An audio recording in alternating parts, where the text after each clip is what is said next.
दोस्तों Jayaprakash power ventures limited की बात करें, यहाँ पे बहुत बड़ी बैड न्यूज निकल के आ रही है। जयप्रकाश पावर वेंचर्स लिमिटेड और भारत हैवी इलेक्ट्रिक लिमिटेड मामले में जो फैसला है वो भेल के पक्ष में आया है।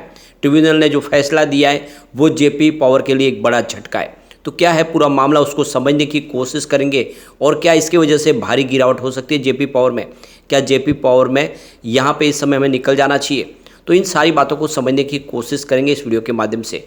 वैसे तो जेपी पावर के लिए 2020 में भी बड़ी मुसीबत आई थी, जब उसको इंसॉल्वेंसी प्रक्रिया के तहत गुजरना पड़ रहा था और उस समय भी देखे तो जो इसके लैंडर्स थे वो नीलाम करना चाहते थे, लेकिन उसके बाद में पूरा मामला पटरी पे आया जब इन्होंने अपना बड़ा कर्ज चुका दिया। उसके बाद में उस पूरी तलवार जो लटक रही थी ये नीलामी की थी वो रुक गई है। लेकिन अब ये जो पूरा मामला निकल गया इसका क्या असर होगा जानने की कोशिश करेंगे।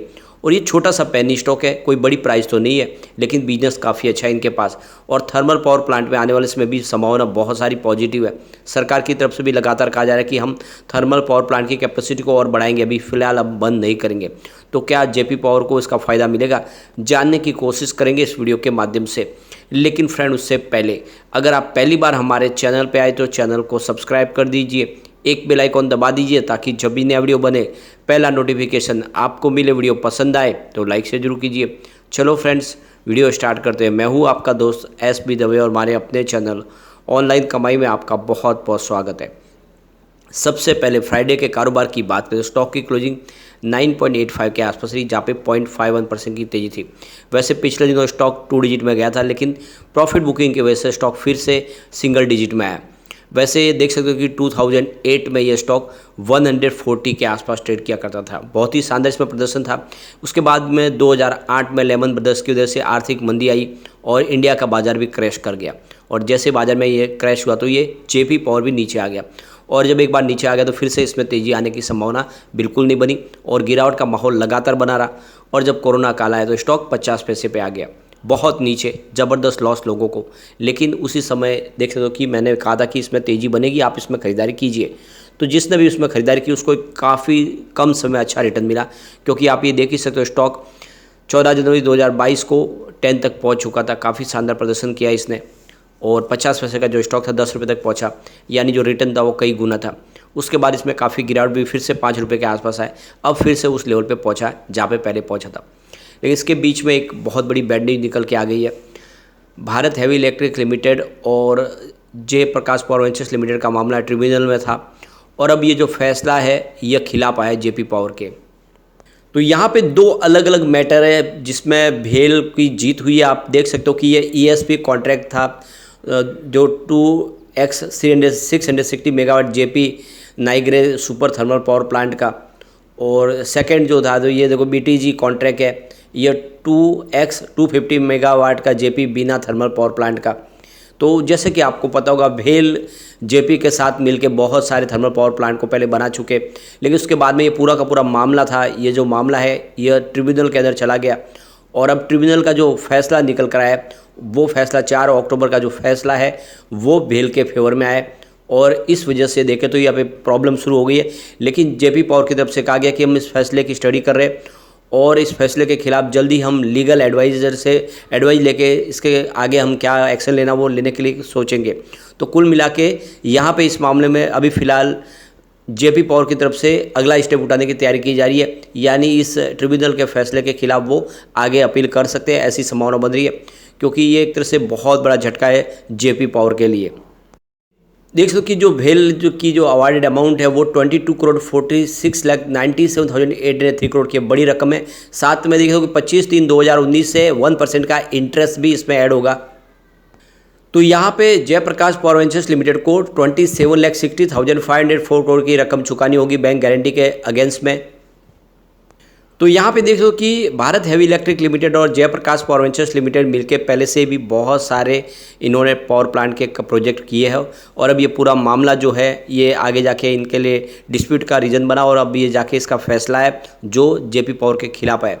वैसे जेपी पावर के लिए ये मुसीबत इस पहली बार नहीं है, इससे पहले बड़ी मुसीबत आई थी 2020 में, जब इंसॉल्वेंसी प्रक्रिया के तहत गुजारने की तैयारी हो चुकी थी, इसको नीलाम करने की तैयारी हो गई थी।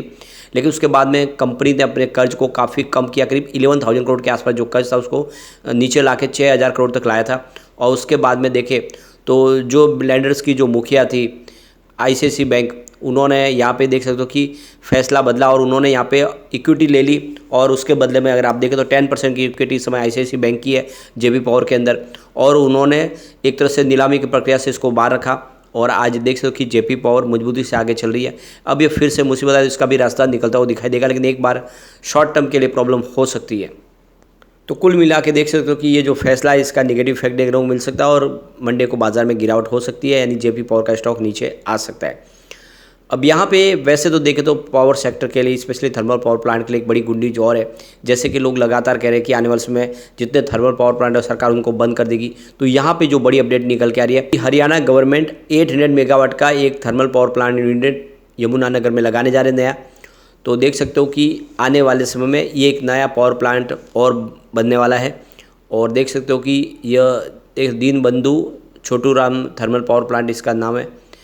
तो देख सकते हो कि ये जिस तरह से खबरें निकल के आ रही है कि आने वाले समय और पावर प्लांट की कैपेसिटी बढ़ाई जाएगी, क्योंकि पावर मिनिस्टर RK सिंह ने भी कहा है कि आने वाले समय हमारी थर्मल पावर प्लांट की कैपेसिटी को हम और ऐड करने जा रहे हैं। करीब 25 से लेकर 30 गीगावाट की कैपेसिटी आने वाले समय में कम बढ़ेगी और 49 gigawatt coal based power plant है जो इस समय अंडर कंस्ट्रक्शन है, जो आने वाले समय कंप्लीट होंगे और 292 मिलियन टन्स मोर कोल के जरूरत पड़ेगी, यानी इससे ज़्यादा अभी जितना कोल की रिक्वायरमेंट है उससे ज़्यादा और कोल चाहिए, क्योंकि बहुत सारे पावर प्लांट है जो इस समय अंडर कंस्ट्रक्शन है वो कंप्लीट होंगे और ऐसे में आने वाले समय जो इलेक्ट्रिसिटी की जरूरत है वो पूरा करने के लिए थर्मल पावर प्लांट के ऊपर अभी भी सरकार को इस समय डिपेंडेंट रहना पड़ेगा, उसके सिवा कोई दूसरा रास्ता नहीं है। तो इस हिसाब से कह सकते हैं कि आने वाले समय में JP पावर में तेज़ी का वातावरण बनेगा, भले ही एक समय के लिए आपको थोड़ी गिरावट है, डिप में खरीदारी का मौका भी मिल जाएगा, लेकिन अगर आप शॉर्ट टर्म इन्वेस्टर है और आपको अच्छा प्रॉफिट मिल रहा है तो एक बार प्रॉफिट बुक भी कर सकते हैं। वैसे इसका जो रिवेन्यू देखे तो काफ़ी तेज़ी से फिर से बढ़ना शुरू हुआ है। अब जो Q2 भी हमारे सामने आने वाला है, जून 2022 की बात करें 1829 करोड़ के आसपास इनका रिवेन्यू था। दिसंबर में ये कम होके देख सकते हो कि 1206 करोड़ तक पहुंच गया था, लेकिन उसके बाद में फिर से रिवेन्यू बढ़ना शुरू हुआ। पिछले 2 क्वार्टर में रिवेन्यू बढ़ते हुए जून में 1715 करोड़ तक पहुंच गया। तो ये इसके लिए सेहत का सबूत है कि मजबूत है इसकी सेहत। अब यहाँ पे अगर हम इसके प्रॉफिट की बात करें, जून 2022 में 242 करोड़ इसका ज़बरदस्त प्रॉफिट हुआ था। दिसंबर में कंपनी को 218 करोड़ का भारी लॉस हुआ, लेकिन फिर देख सकते हो कि कंपनी फिर से प्रॉफिट में आई। जून 2023 में कंपनी ने काफ़ी अच्छा प्रदर्शन किया, करीब 192 को भी इसका ज़बरदस्त प्रॉफिट बताया। तो कह सकते हैं कि प्रदर्शन काफ़ी अच्छा है और कंपनी लगातार अपने कर्ज को भी कम कर रही है और बिजनेस बढ़ रहा है। तो आने वाले समय इसका संभावना पॉजिटिव बनेगी और डेफिनेटली आपको इसमें एक लॉन्ग टर्म इन्वेस्टर तो कोई तकलीफ की बात नहीं, शॉर्ट टर्म इन्वेस्टर के लिए इस समय फैसले की घड़ी है।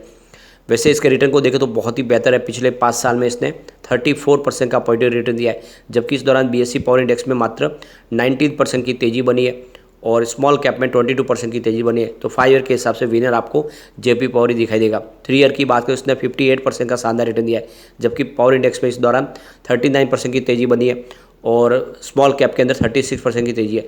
तो 3 ईयर के हिसाब से भी विनर आपको बिल्कुल JP पावर ही दिखाई देगा। 1 ईयर की ही बात करें तो JP पावर ने 31% का ज़बरदस्त रिटर्न दिया है, जबकि पावर इंडेक्स में -3% यानी 3% की गिरावट हुई है और स्मॉल कैप 31% दौड़ा है, यानी स्मॉल कैप और JP पावर की जो प्रदर्शन है वो लगभग एक जैसा ही रहा है। 3 मंथ की बात करें तो JP पावर ने यहाँ पे करीब 58% का ज़बरदस्त रिटर्न दिया है, जबकि पावर इंडेक्स में 12% की तेज़ी बनी और स्मॉल कैप 14% दौड़ा है। तो 3 मंथ के हिसाब से फिर से JP पावर ने ज़बरदस्त रिटर्न दिया है लोगों को। 1 मंथ की बात करें तो JP पावर ने 14% का शानदार रिटर्न दिया है, जबकि पावर इंडेक्स में इस दौरान 0.8% की लगभग गिरावट हुई है और देख सकते हो कि स्मॉल कैप के अंदर 0.27% की गिरावट हुई है। तो 1 मंथ के हिसाब से भी रिटर्न सबसे शानदार है JP पावर का।